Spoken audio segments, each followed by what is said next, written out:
Bismillahirrahmanirrahim. Wa qala Mujahid, baka Dawudu alaihi salam arba'ina yawman sajidan la yarfa'u ra'sahu hatta nabatal mura'i min dumu'i hatta ghata ra'sahu.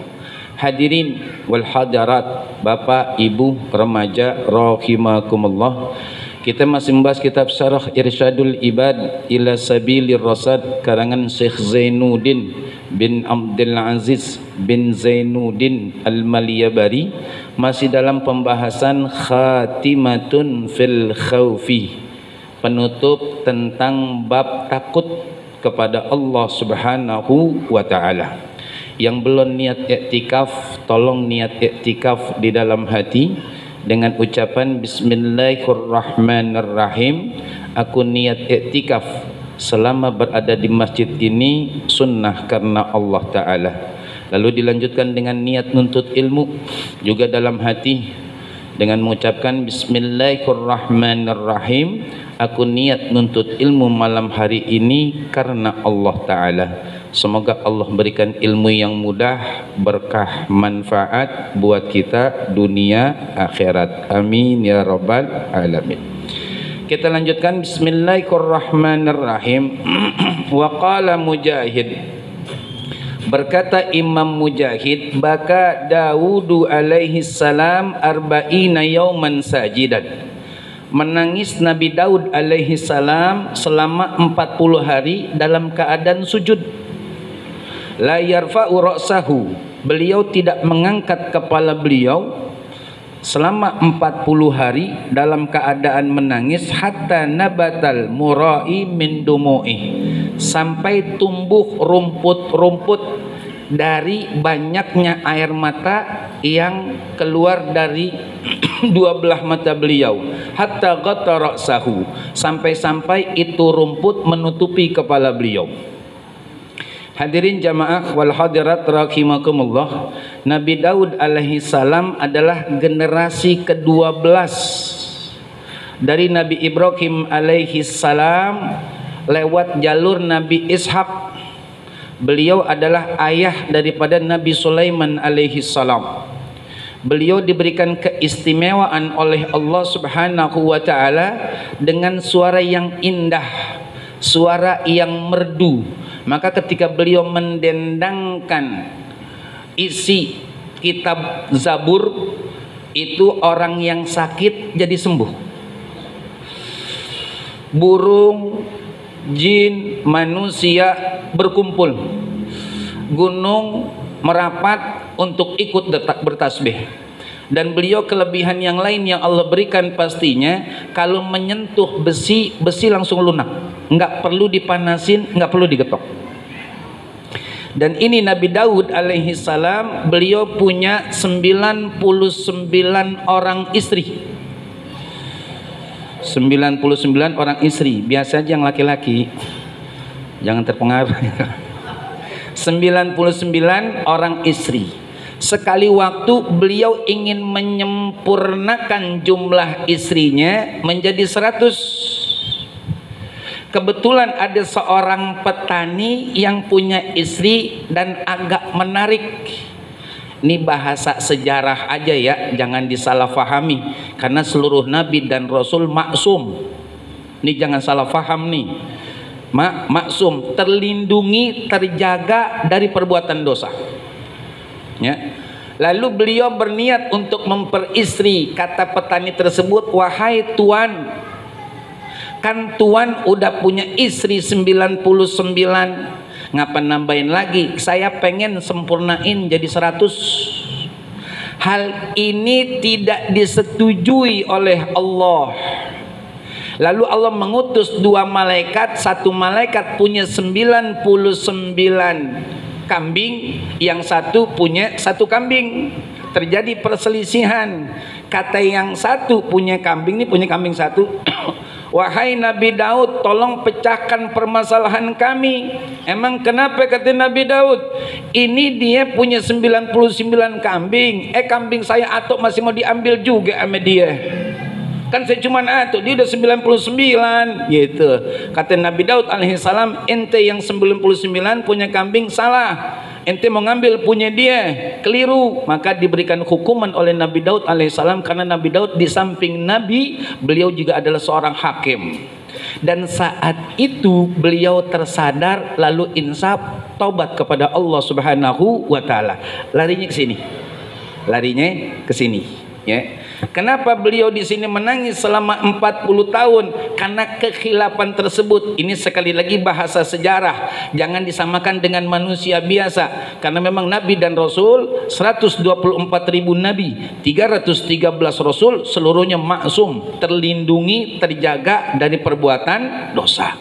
Karena Nabi dan Rasul adalah manusia-manusia pilihan yang dipilih oleh Allah Subhanahu wa taala untuk jadi qudwah, untuk jadi suri tauladan. Ya. Kita lanjutkan. Jadi beliau ini menangis selama 40 hari dalam keadaan sujud. La yarfa'u ra'sahu. Beliau tidak mengangkat kepala beliau hatta nabatal murai, sampai tumbuh rumput-rumput min dumu'i, buah dari banyaknya air mata yang keluar. Hatta ghata ra'sahu, sampai-sampai kepala mulia beliau ini ketutup ame rumput. Fanudia, lalu ada suara yang menyeru, ya Daudu, wahai Daud, ajaiun anta, wahai Daud, apakah ente lapar? Fatat'am, maka akan kami beri makan, akan kami beri makan. Amzom'anu, atau kamu aus? Fataski, akan kami beri minum kamu. Am'arun, mohon maaf, ente telanjang? Fataksi, akan kami berikan pakaian. Ini hadirin wal hadirat rahimakumullah, kalau bahasa kita yang kata Allah kepada Nabi Daud, apa kurang Nabi Daud gitu. Apa kurang? Ente nabi, ente utusan Allah, ente punya kemuliaan, keistimewaan, suara ente merdu. Semua makhluk Allah berkumpul dengar ente bersuara demikian merdunya, orang sakit sembuh, besi ente pegang lunak, ente juga adalah seorang raja, masih kurang. Kalau bahasa kita begitu, ya. Maka diingetin nama Allah, ente lapar, ane kasih makan, ente aus, ane kasih minum, ente nggak punya baju alias telanjang, ane kasih baju, kata Allah Subhanahu wa taala. Fanuhibbun nahbatan haja min hal'ud fahtaraqa min hari jaufi. Lalu Nabi Daud alaihissalam sambil menunduk begitu, beliau teriak sekeras-kerasnya sehingga dahan-dahan kayu-kayu di situ kering, lalu terbakar oleh panas yang ada di dalam tubuh Nabi Daud alaihissalam. Summa anzalallahu alaihi taubah, lalu Allah turunkan taubat, ampunan dan juga maghfirah untuk Nabi Daud alaihi salam. Ya, ini pelajaran dari kisah Nabi Daud alaihi salam buat kita. Beliau itu begitu sungguh-sungguh minta ampunnya ame Allah. Jangan lihat dari sisi nabinya, lihat dari sisi same-same manusianya. Kalau kita sungguh-sungguh minta ampun ame Allah, pasti Allah ampunin. Gak mungkin gak Allah ampunin. Maka jangan taias, jangan putus asa. Dosa selalu ya akhi, beneran. Mau yang perempuan mau yang laki pasti dosa gitu. Cuman jangan taias, jangan putus asa. Terus gitu. Insya Allah dengan kita tobat, yang taias setan. Kan begitu hadirin wal hadirat rahimakumullah. Jangan kita yang putus asa, setan yang harus putus asa, karena memang Allah bukakan pintu, ya kan, tobat yang Allah nggak tutup, dan Allah kuasakan untuk satu malaikat jagain itu pintu.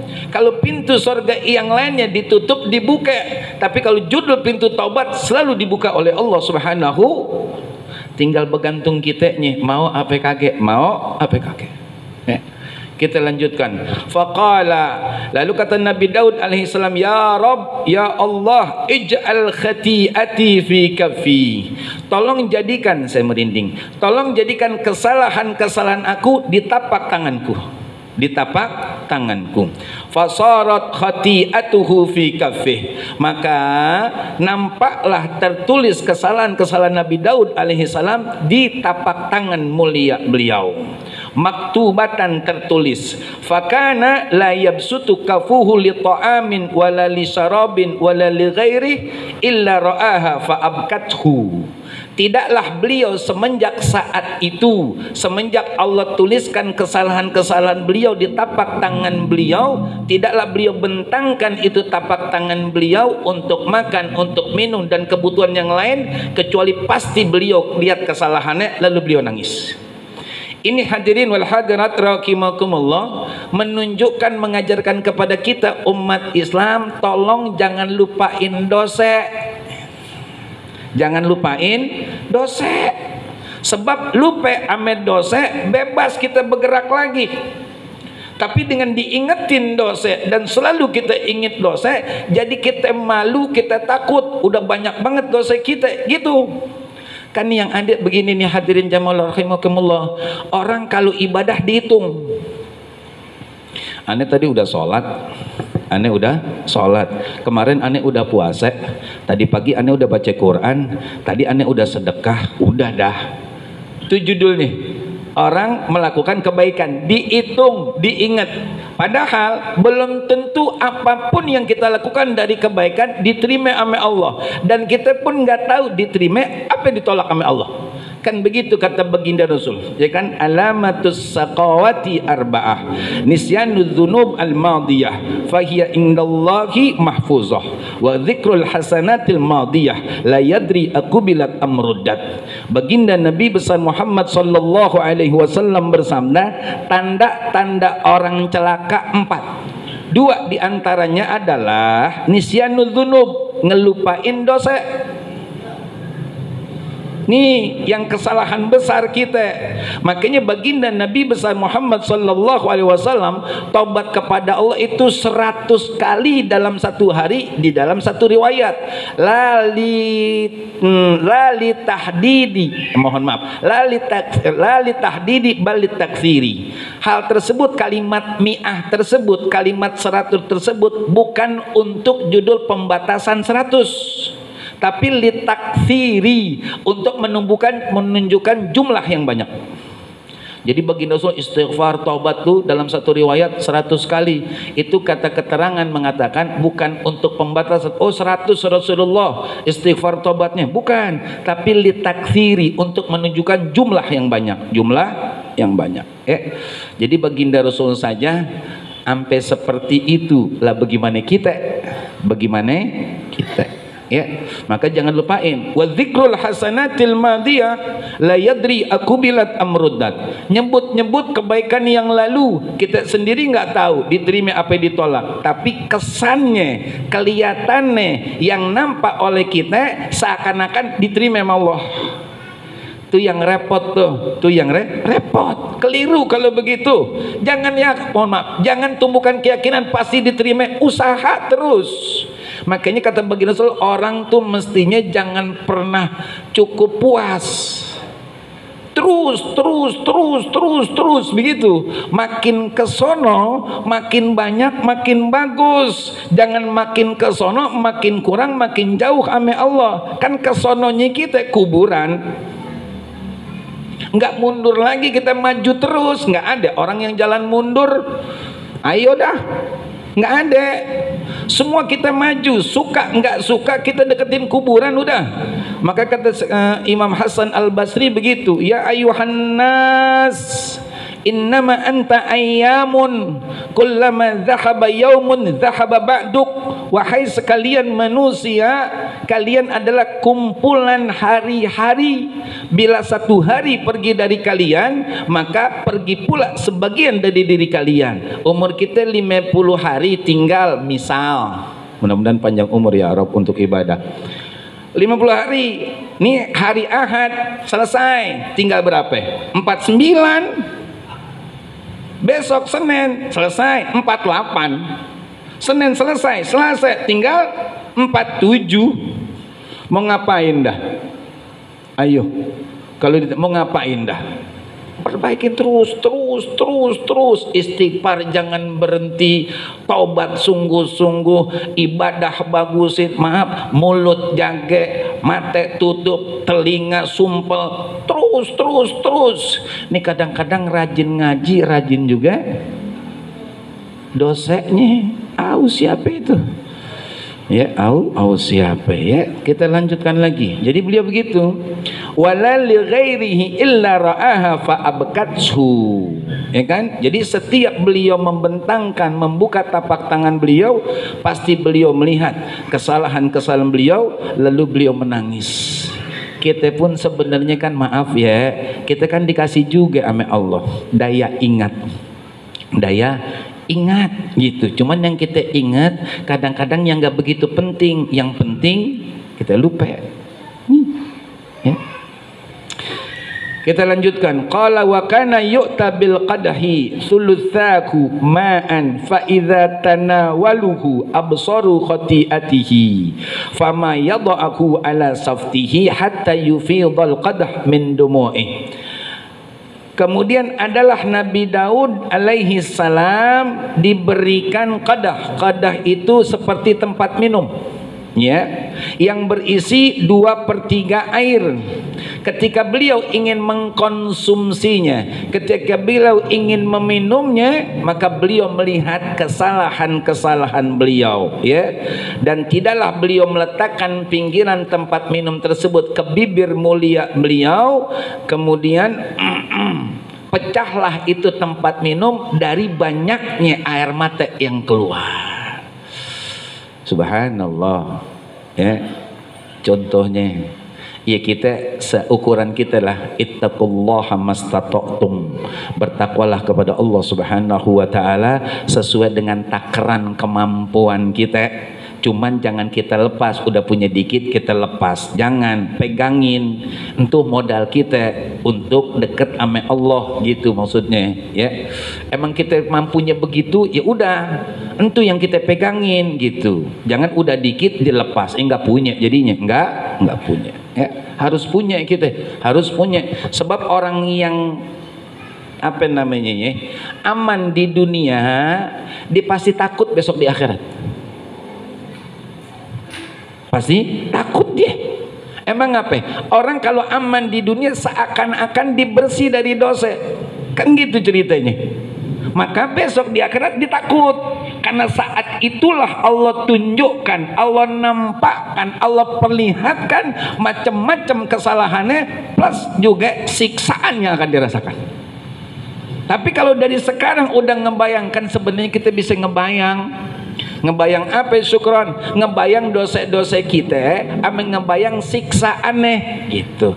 Contoh man sabba walidayhi nazala fi qabrihi ala ra'sihi jamrun bi adadi kulli qitratin nazalat minas samai ilal ard atau kama qala Rasulullah sallallahu alaihi wasallam.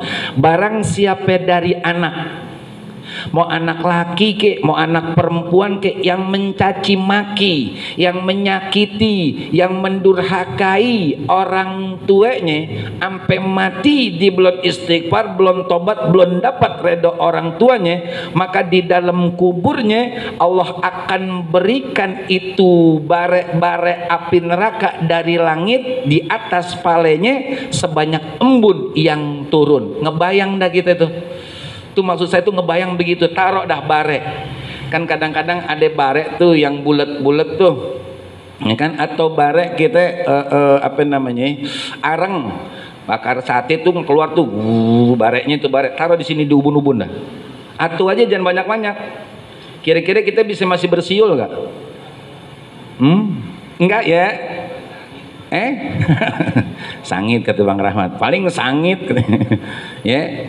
Itu atau, dan bisa kita pindahin, kita nggak kuat. Nah kalau selalu itu bisa kita bayangin, berhenti udah. Makanya semalam ada acara maulid, kebetulan ada juga remajanya, ada ibu-ibu, ada bapak-bapaknya. Saya bilang mohon maaf nih untuk yang remaja khususnya dan jamaah umumnya, nggak usah ikut maulid, nggak usah ngadain maulid, nggak usah hadir di maulid kalau masih durhaka sama orang tua. Rasulullah nggak demen. Saya bilang gitu, Rasulullah nggak demen.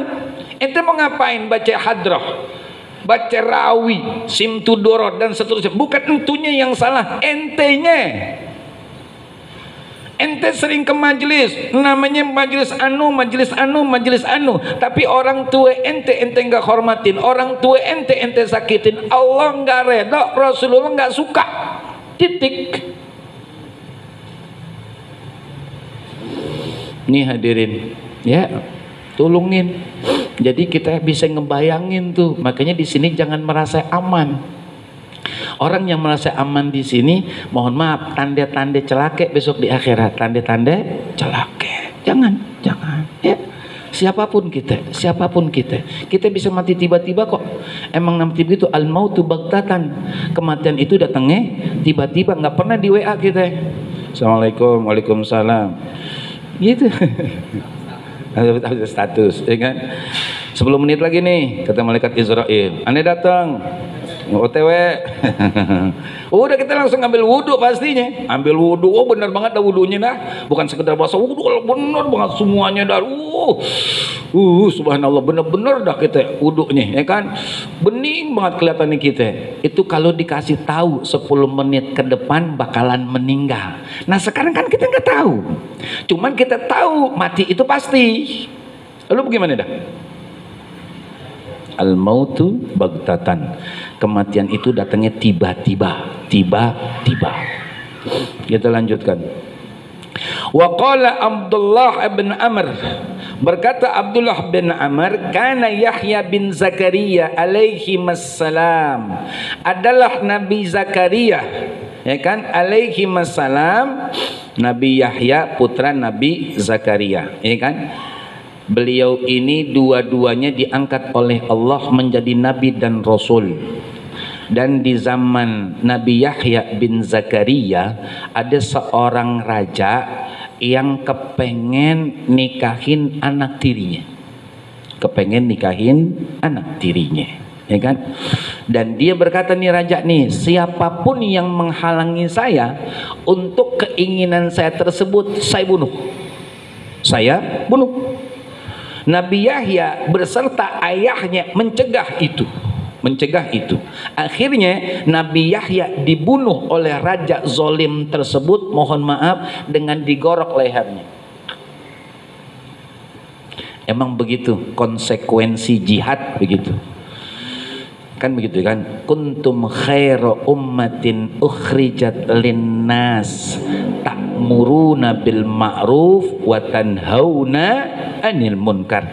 Kalian, kata Allah, sebaik-baik umat yang Allah keluarkan tengah-tengah manusia. Kuntum khairu ummatin ukhrijat linnas, yang dikeluarkan oleh Allah di tengah-tengah manusia. Untuk jadi umat yang terbaik, dua kerjaannya. Ta'muruna bil ma'ruf, memerintahkan yang baik buat kita dulu, lalu buat bini, buat anak-anak, lalu buat keluarga besar dan lingkungan yang ada. Itu namanya judulnya ta'muruna bil ma'ruf. Kita dulu, keluarga kecil dulu, keluarga besar dulu, baru lingkungan. Keliru kalau kita nyeru orang untuk kita sendiri belakangan, salah. Kita nyuruh diri kita, lalu orang, baru bini, anak-anak, salah. Karena Allah tidak akan pernah menanyakan setiap hambanya tentang bagaimana ibadah tingkah laku tetangganya. Enggak. Yang Allah tanya kita, bini, anak-anak. Ta'muruna bil ma'ruf wa tanhauna 'anil munkar. Ini yang jarang. Mencegah daripada kemunkaran. Konsekuensinya berat. Orang lagi judi, kita suruh berhenti, berantem itu, asli berantem. Orang kalau kita nyuruh ayo sholat, gampang istilahnya sholat, nggak ada judul bahayanya. Puasa, ayo taklim, nggak ada bahayanya, nggak ada. Coba dah, orang lagi banting kartu, ya kan, kupingnya dijepit, mukanya diperong, duit dah kalah 300.000, suruh berhenti, habis dicocok gitu. Gak mau tahu urusannya. Nih konsekuensinya. Maka jihad tuh begitu tuh. Tuh, ya. Jihad untuk memerangi kemunkaran, ada konsekuensi berat. Tapi kalau kita lillah dan selalu karena Allah, surga. Cuman kira-kira siap gak gitu? Kalau kayak Sayyidina Umar sih subhanallah, ketika beliau mau hijrah kan begitu. Sahabat baginda Rasul diam-diam sembunyi-sembunyi hijrahnya. Kalau beliau umumin memang. Beliau umumin, para kepala Quraisy, pimpinan-pimpinan, jagoan-jagoan kalau bahasa kita. Nih Umar besok mau berangkat hijrah nyusul baginda Rasul dan para sahabat yang lain ke kota Madinah. Barang siapa yang besok pagi bininya mau jadi janda, anaknya mau jadi yatim, cegat Umar. Sayyidina Umar jelas beliau galaknya, tegasnya buat kebenaran. Ini kan kagak modal tato doangnya banyak lagu. Iya, modal tato, sholat kagak, ngaji kagak, modal tato megelang bahar. Bukan mah. Ada Bang Rahmat. Maafin Bang Rahmat ya, keceplosan ya. Nah, ini Nabi Yahya dibunuh, digorok lehernya. Lalu Nabi Zakaria tahu putra beliau meninggal dunia dengan cara disiksa demikian, beliau lari sampai ke dekat Masjid Baitul Maqdis. Di situ banyak pepohonan. Lalu dengan mukjizat dari Allah beliau bisa nyelip di pohonan tersebut sehingga nggak kelihatan. Ini bala tentara orang tadi raja yang zalim itu kan nyari. Kata mereka, ini Nabi Zakaria punya ilmu sihir, pasti dia ada di antara pepohonan ini. Digergaji pohonannya, belah dua, beliau wafat. Itu konsekuensi sekali lagi jihad ya, konsekuensi jihad memang begitu. Maka para istri-istri kalau memang suaminya jihad begitu ya nggak jadi dah. Nggak jadi dah. Bang Sarip udah duluan, nggak jadi dah. Nggak jadi dah ya. Kita lanjutkan. Karena Yahya ibn Zakaria alaihi wassalam adalah Nabi Yahya bin Zakaria alaihi wassalam yabqi, beliau menangis hatta taqti akhidau wa badat adrasuhu, terbelah nih pipi beliau gara-gara banyak nangis. Kalau terbelah nih pipi kita di sini pasti apa namanya, gusi, rahang, gigi kelihatan belah. Belah tuh dahsyat banget nangisnya, berarti dahsyat gitu ya. Faqalat lau ummuh, lalu ibu daripada Nabi Yahya bin Zakaria berkata ke beliau, lau adzinat li ya bunayya hatta attakidza laka qit'ataini.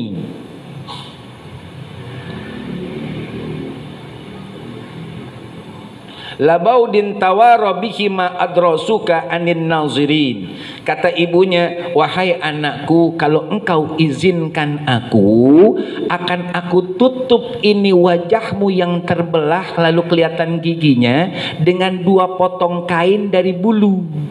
Tutup biar nggak kelihatan ame orang ya akan belahan tersebut ya. Fa'adzina, lalu beliau nih ibu daripada Nabi Yahya bin Zakaria mengizinkan ibunya. Fa'al sokat huma bihidjihi fakana yabki fakana tatasilani bil dumu, lalu diizinkan ditempelin dah nih. Ini dia namanya nih bentuk kasih sayang ibu ame anaknya ya, ame anaknya tuh gitu kan. Ibu tuh nggak bakalan dah, judulnya ampe ati, ini bahasa umum bukan bahasa kesini, bahasa umum, nggak bakalan ampe ati walaupun anaknya sering nyakitin ati gitu. Wahai para anak-anak yang sering nyakitin ati ibunya, siap-siaplah diri kalian untuk jadi bahan bakar neraka kalau ampe mati nggak dapat redho dan maaf orang tua. Titik, nggak ada komanya. Orang tua itu nggak ada judulnya sampai hati, walaupun dinakalin sama anaknya, biarin anaknya susah, nggak bakalan, asli nggak bakalan. Apalagi ibu nggak bakalan udah. Cuman kadang-kadang nih manusia anak ya kan nggak punya hati dia, Kok syukuran begitu? Iya, masih banyak anak-anak yang begitu. Ya Rob, dipikir dia hidup cuma di dunia doang kali, nggak ada balasan Allah. Nggak bisa, ada balasan Allah. Biar pada ngerasain akan janji ataupun ancaman Allah. Janji Allah buat orang yang baik sorga, ancaman Allah buat yang nakal siksa. Selesai. Ini yang harus kita pahami. Jadi setiap kita mau berbuat kita mikir-mikir, apalagi orang yang disayangi dimuliakan oleh Allah Subhanahu wa taala. Jadi ditempelin itu sama ibundanya, tempelin jadi nggak kelihatan. Beliau nangis lagi. Makanya itu tutupan qit'ataini, 2 potongan dari bulu basah dengan air mata Nabi Yahya bin Zakaria. Lalu datanglah ibunya datang, fatasiruhuma fatasilu dumu'uhu ala dhira'iha. Lalu diambil nih, copotin diperes sama ibunya, sampai lengannya basah sang ibu dengan air mata putranya. Subhanallah, perhatian seorang ibu dan tangisan seorang anak karena takut kepada Allah Subhanahu wa taala, ya. Nah, ini perlu dan bahkan harus kita jadikan contoh. Minimal jangan berhenti istighfar tobat kalau memang belum bisa nangis, dan berhenti dari dosa. Gitu, karena sekali lagi kalau lagi orang berbuat dosa, kebetulan pas banget saat itu malaikat Israel udah ada di tempat, selesai urusan. Su'ul khotimah ya aki, beneran su'ul khotimah. Abis ngaji keluar nih jalan dari masjid Jami' Riyadul Abidin, ngomongin tadi tuh orang deket saya bau dah badannya, misal bau dah, dia habis ngaji ngomong begitu sambil jalan, malaikat Israel datang, matinya habis ngaji di dalam masjid Jami' Riyadul Abidin. Kata kita husnul khotimah, orang baik dia. Emang apa? Habis ngaji meninggal di masjid. Kata kita nahnu nahkumu bizawahir wallahu yatawalla bisarair. Kita menghukumi orang apa yang kita lihat, tapi Allah Maha mengetahui yang tersembunyi. Su'ul khotimah itu. Makanya jangan pernah jauh dari Allah, dan jangan pernah jadikan diri kita untuk jadi bahan bakar neraka kelak di akhirat, ya. Kita lanjutkan hadirin jamaah rahimakumullah wal hadirat. Wa fi sahihil Bukhari, dalam kitab Sahih Bukhari, an Aisyah radhiyallahu anha, dari Sayyidah Aisyah semoga Allah meridhai beliau, kana Abu Bakrin radhiyallahu anhu rajulan bukaan la yamliku ainaihi idza qara'al Qur'an. Jadi kata Sayyidah Aisyah radhiyallahu anha, ayah beliau Sayyidina Abu Bakar As-Siddiq, ya kan, radhiyallahu anhu, adalah seorang laki-laki yang gampang nangis. Dia nggak bisa menahan matanya, ya kan, apalagi saat baca Quran. Dulu dah, ketika baginda Rasul lagi sakit sakarat hampir meninggal di rumah Sayyidah Aisyah radhiyallahu anha, dan di pangkuan paha Sayyidah Aisyah radhiyallahu anha, kata baginda Rasul, wahai Aisyah, iya ya Rasulullah, tolong bilangin Abu Bakar untuk gantikan saya jadi imam. Apa kata Sayyidah Aisyah? Ya Rasulullah, jangan ayah dah, ayah orangnya gampang nangis, udah suruh beliau jadi imam. Itu kata baginda Rasul, jangan ya Rasulullah, ayah itu gampang nangis orangnya, apalagi ngelihat kamu seperti ini, engkau begini ya Rasulullah. Suruh dia berangkat Sayyidah Aisyah untuk meminta kepada ayahanda beliau Abu Bakar As-Siddiq radhiyallahu anhu untuk menggantikan jadi imam bagi seluruh jamaah dan sahabat saat itu. Berangkat. Ketika Sayyidina Abu Bakar udah mulai Allahu Akbar, baginda Rasul dibopong udah agak kuatan ke masjid Madinah, kan deket emang tuh dengan rumah beliau gitu, gotong. Mengetahui baginda Rasul datang, ini Sayyidina Abu Bakar mau mundur, kata baginda Rasul, terus. Subhanallah. Lihat itu Sayyidina Abu Bakar, ya, Sayyidina Abu Bakar, subhanallah, ya, orangnya gampang nangis, ya, karena rasa takutnya sama Allah Subhanahu wa taala. Ada juga sih yang gampang nangis, Ada juga yang gampang nangis, tapi bukan karena takut ame Allah, bukan karena takut ame Allah, karena ketahuan sama bininya.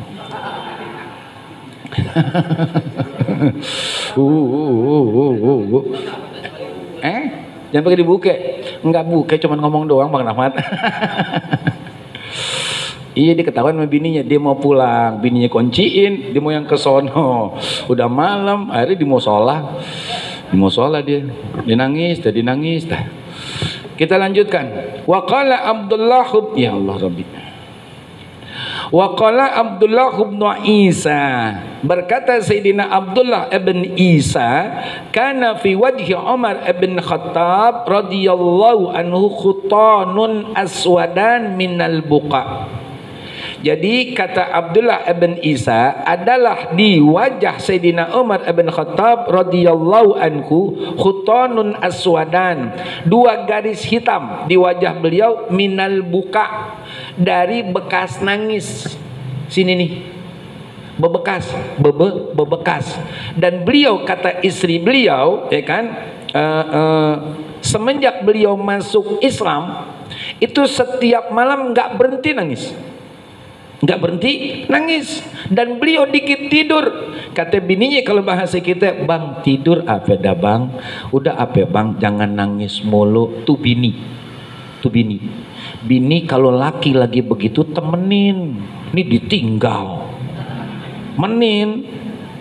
Iya, lagi punya duit aja dah gemblokin, ya kan, lagi susah jadi ditinggal. Ini ada yang ketulungan, yang begini, ada yang ketulungan. Oh alhamdulillah kesampaian gitu. Ada yang kesampaian, alhamdulillah. Padahal saya nggak ada kontak sama beliau, nggak ada kontak. Cuman berasa aja dikit, berasa itu. Iya, nih bini nih. Tuh Sayyidina Umar bin Khattab radhiyallahu an, walau kata baginda Rasul, kalau beliau jalan nih di jalan satu, jalan A misalnya, setan nggak bakalan jalan situ, saking takutnya sama Sayyidina Umar.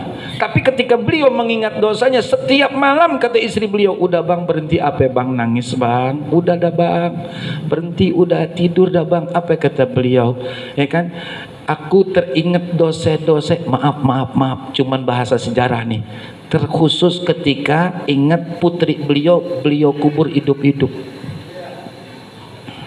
Itu informasi doang, bukan untuk hal yang lain, karena beliau termasuk salah satu sahabat yang memang subhanallah, bahkan di satu keterangan riwayat hadis, kalaulah kata baginda Rasul, kalaulah boleh ada nabi setelah aku, Sayyidina Umar. Makanya ini kita jangan pakai bahasa yang lain dah. Ini artinya informasi sejarah. Itu kan masa lalu. Setiap manusia, hampir setiap manusia punya masa lalu. Cuman bergantung manusianya. Apakah itu dijadikan satu pelajaran yang penting buat kedepannya, atau sekedar cuman kenangan belaka. Itu kan beda hasilnya. Ya, jadi beliau nangis, begitu nangis, udah bang tidur dah bang. Apa kata beliau? Enggak, kalau aku tidur bagaimana nasib umat baginda Nabi besar Muhammad sallallahu alaihi wasallam yang saat ini di bawah tanggung jawab saya. Bahkan kata beliau, kalaulah ada ontek yang kepleset di wilayah kekuasaan aku, pasti aku akan ditanya sama Allah, ngapain itu ontek kepleset, saking takutnya sama Allah. Kalau sekarang bukan cuman ontek yang kepleset, la ilaha illallah, tapi mereka tenang aja, la haula wala quwata illa billah. Ya, nih Sayyidina Umar nangis beliau, subhanallah. Kalau ame setan, ame manusia nggak ada takutnya beliau cuma takut sama Allah. Dan ada keterangan mengatakan ketika Sayyidina Umar meninggal dunia, masuk ke alam kubur, itu kedengaran tulang-tulang beliau itu gemeretak, beradu gitu, bunyi tuk, gitu. Emang apa? Mungkin itulah salah satu maksud daripada hadis yang disampaikan oleh baginda Rasul sallallahu alaihi wasallam, ma raaitu manzaron qattun illal qabru aqza' min. Belum pernah aku melihat, kata baginda Rasul, tempat yang lebih serem, lebih mengerikan ketimbang apa yang ada di dalam kubur. Kalau Sayyidina Umar aja amping gigil, lah kita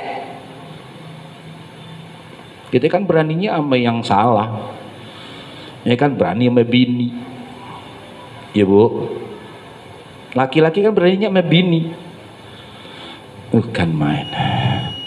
Saya nih yang megang kunci sorga, nurut, kopi cepetan. Bukan main gini dah nih, bukan main. Iya bang, la ilaha illallah. Jangan mau bu, ya kan? Apalagi kalau lakinya kagak sholat. Kalau laki kagak sholat jangan turutin bu, jangan kasih malam, pakai aja 3 double 3. Nah iya, saya siapa adanya kalau saya. Nah laki kagak sholat, ame Allah aja dikagak nurut, punya Allah mau dinikmatin. Kunci bu, udah 3 lapis nih, pakai lepis lagi, kayak sarung lagi, ya kan? Itu udah gulung di karpet, apa iya? Dia mau bedah juga. Gitu bu, jangan kasih. Ame Allah aja diingkarin, enak banget punya Allah mau dinikmatin sama dia. Jangan kasih. Jadi saya sih apa adanya aja, lakinya benar ya benar, perempuannya benar ya benar, gitu. Ini sholat kagak, makan iya. Bini abis diomelin, pagi diomelin, siang diomelin, sore diomelin, ise aja dah. Ya. Bukan saya bu, ini bapak-bapak. Tapi hadirin dikit lagi mohon izin. Wa qala Abu Bakar As-Siddiq radhiyallahu anhu, berkata Sayyidina Abu Bakar As-Siddiq semoga Allah meridhai beliau, laitani kuntu sya'ratan fi sadri mu'min. Kata Sayyidina Abu Bakar As-Siddiq radhiyallahu an, aduhai kalaulah aku menjadi satu helai rambut di dada orang mukmin. Satu helai rambut di dada orang mukmin. Kan kadang-kadang di dada manusia ada rambut. Beliau itu gitu, aduhai kalau aku jadi sehelai rambut. Artinya sehelai rambut itu hidupnya itu rambut, nggak ada judul konsekuensi hukum besok di akhirat gitu. Saking takutnya. Padahal beliau ini Sayyidina Abu Bakar pertama adalah orang dewasa yang termasuk pertama ya kan masuk Islam. Yang kedua, beliau adalah mertua baginda Nabi besar Muhammad sallallahu alaihi wasallam. Yang ketiga, beliau adalah orang yang menemani baginda Rasul hijrah dari Mekah ke kota Madinah ketika dapat kabar dari malaikat Jibril bahwasanya saat itu malam itu lewat tengah malam para pemuda Quraisy dari sekian banyak suku ingin menyerang, mengerubutin baginda Rasul untuk dibunuh. Beliau itu yang namanya berangkat. Di dalam gua pun beliau itu yang nahan lobang, di situ ada binatang yang berbisa. Bengkak tangan beliau, nggak apa-apa kata beliau, ketimbang baginda Rasulullah sallallahu alaihi wasallam yang kena. Dan beliau pun hadirin wal hadirat rahimakumullah yang memberikan seluruh harta benda beliau untuk dakwah di jalan Allah. Maka ketika baginda Rasul nanya, wahai Abu Bakar, siap laksanakan ya Rasulullah. Apa yang engkau tinggalkan buat kamu, istri dan anak-anak? Apa jawaban Sayyidina Abu Bakar? Yang aku tinggalkan buat aku, istri dan anak-anak adalah Allah dan engkau ya Rasulullah.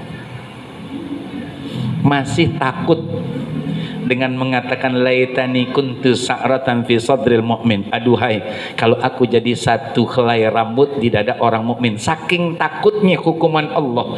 Padahal udah dapat doa dari baginda Rasul untuk bisa masuk surga dari 8 pintu yang ada, tapi takutnya masih sangat kuat kepada Allah. Kita boro-boro, umum bahasanya nih ya, kita boro-boro. Maka yuk kita ikutin anjuran ajaran baginda Rasul dan juga kisah salafus soleh baik dari para sahabat, tabi'in dan tabi'it tabi'in untuk mendapatkan rahmat dan ridha Allah subhanahu wa ta'ala. Hadirin wal hadirat rahimakumullah, mari kita baca Fatihah. Kita mohon sangat hanya kepada Allah subhanahu wa ta'ala, mudah-mudahan dosa-dosa kita, dosa orang tua, kakek nenek, guru, keluarga, juga mertua baik yang masih hidup ataupun yang sudah meninggal dunia senantiasa mendapatkan ampunan Allah subhanahu wa ta'ala. Kita yang masih hidup bersama pasangan dan anak keturunan kita semoga selalu di bawah penjagaan dan perlindungan Allah subhanahu wa ta'ala, senantiasa mendapatkan petunjuk hidayah Allah untuk dapat memanfaatkan sisa umur yang ada, nikmat yang Allah berikan untuk ibadah, untuk menjalankan ketaatan ikhlas lillahi ta'ala, juga istiqamah agar akhir hidup kita dan seluruh anggota keluarga kita juga guru-guru kita dalam keadaan husnul khatimah. Semoga Allah tempatkan, Allah kumpulkan, Allah satukan, Allah gabungkan kita bersama orang-orang yang kita cintai dan mencintai kita di dalam surganya Allah subhanahu wa ta'ala. Bitilka niyah Al-Fatihah. A'udzubillahi minasyaitonir rajim. Alhamdulillahi Rabbil Alamin Ar-Rahmanir Rahim Maliki Yaumiddin Iyyaka na'budu wa iyyaka nasta'in Ihdinas siratal mustaqim Siratal ladzina an'amta 'alaihim ghairil maghdubi 'alaihim waladdallin Rabbana ighfir lana wa liwalidina amin. الحمد للغفور للعبد ذي الغرور والفرد في الأمور وحماقة الخبور وصلاة الله دواما وسلامه تماما على من يجي إماما ولأنبياء ختاما وعلى الآل الكرام والصحب كالنجوم في قدوة المرام للعوب والأعجام يا ربنا اعترفنا بأننا اعترفنا وإننا أسرفنا وعلى لظى أشرفنا فتب علينا توبة تغسل كل حوبة واستر لنا العورات وآمن الروعات واغفر لوالدينا رب ومولودينا والأهل والإخوان وسائر الخلان وكل ذي محبة أو جرة أو صحبة والمسلمين أجمع آمين ربي يسمع فضلا وجود منا لا بالكساب منا بالمصطفى رسول نهضى بكل سول صلى وسلم ربي عليه عد الحب وآله وصحبه عداد طاش صحبه والحمد للإله في البدء والتناهي أفضل ما قلته أنا والنبيون من قبلي لا إله إلا الله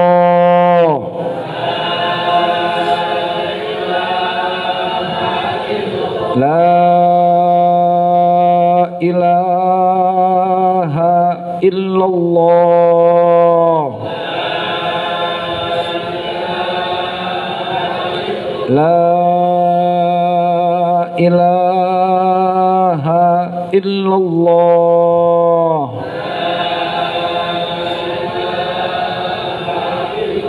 محمد رسول الله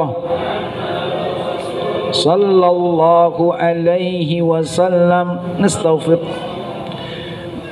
نستغفر الله العظيم نستغفر الله العظيم نستغفر الله العظيم بسم الله الرحمن الرحيم الحمد لله رب العالمين اللهم صل على سيدنا محمد وعلى آل سيدنا محمد اللهم أئنا على ذكرك وشكرك وحسن عبادتك اللهم انفعنا بما علمتنا وعلمنا ما ينفعنا وزدنا علما نافعا اللهم أغننا بالعلم وزينا بالحلم وأكرمنا بالتقوى وجملنا بالعافية اللهم أصلح لنا ديننا الذي هو عصمة أمرنا وأصلح لنا دنيانا التي فيها معاشنا وأصلح لنا آخرتنا التي إليها معادنا واجعل الحياة زيادة لنا في كل خير واجعل الموت راحة لنا من كل شر ربنا آتنا في الدنيا حسنة وفي الآخرة حسنة وقنا عذاب النار ربنا تقبل منا إنك أنت السميع العليم وتب علينا إنك أنت التواب الرحيم وصلى الله على سيدنا محمد وعلى آله وصحبه وسلم سبحان ربك رب العزة عما يصفون وسلام على المرسلين والحمد لله رب العالمين.